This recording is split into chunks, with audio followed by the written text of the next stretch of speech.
All right, for this video, what we're going to do is it's time for us to find the pattern within the subtracting of the balloons and the sandbags. Subtracting positive numbers means we are subtracting balloons, which causes us to go down.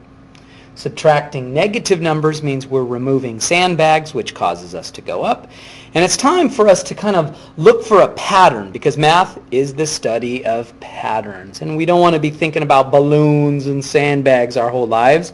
We'd like to make life a little bit easier by finding the pattern or the rules for how to subtract positive and negative numbers.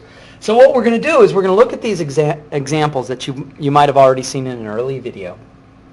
And we're going to think about what happened when we removed these balloons. Well, we started with the positive 3, and that caused us to go up.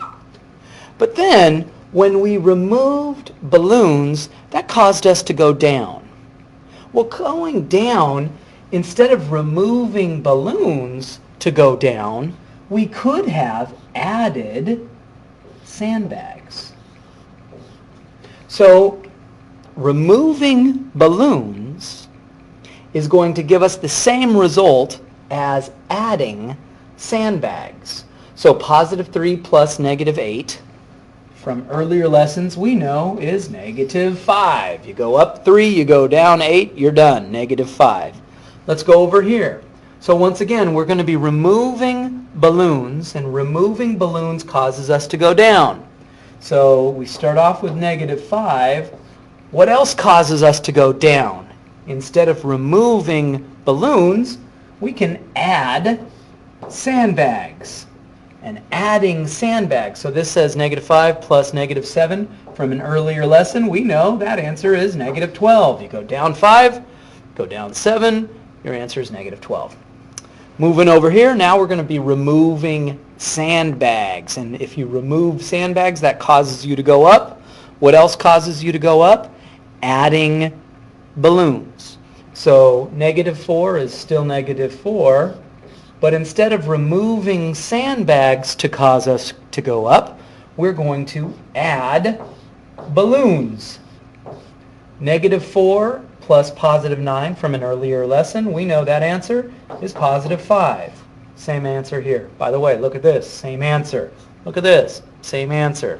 So right here, once again, we're going to remove sandbags. And if we're going to remove sandbags, that's the same thing as adding balloons. So you get positive 5, start off with the positive 5, and we're adding balloons.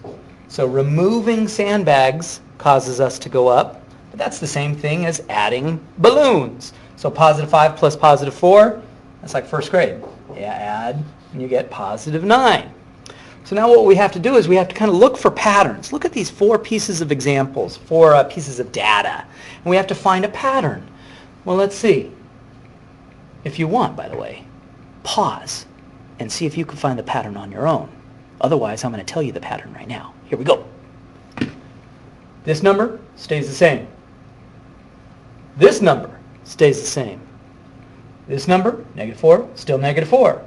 This number, positive 5, still positive 5. So what happens with the first number every single time? It stays the same. What happens? We went from subtracting to addition. We went from subtracting to addition, subtracting to addition, subtracting to addition. Every single time, the pattern is the original problem in subtraction becomes an addition problem. And then what happens with the second number?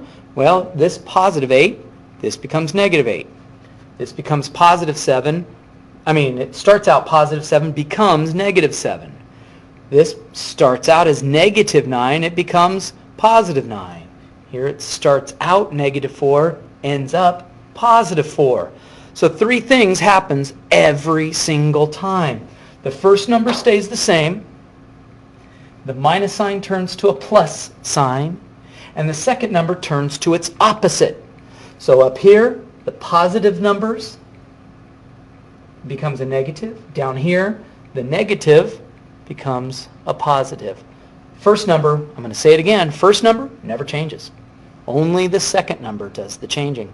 And you'll notice we always get the exact same answer. So, if I wanted to give, some crazy problem, like positive 51 minus negative 18. Well, we don't know. We don't want to think about balloons and sandbags and going up and down the line because that'll be a little bit laborious, especially with big numbers. So, let's use our little pattern. What happens with the first number? Nothing. Stays the same. Positive 51. What happens to the minus sign? Becomes an addition sign. What happens to the negative 18? It becomes positive 18, and all of a sudden you have what looks like a second grade problem. Positive 51 plus positive 18. This goes up. Positive 18 goes up even further, so our answer is positive 69. So the rules, one last time, to subtract two integers. First integer stays the same, and then you add the opposite of the second integer.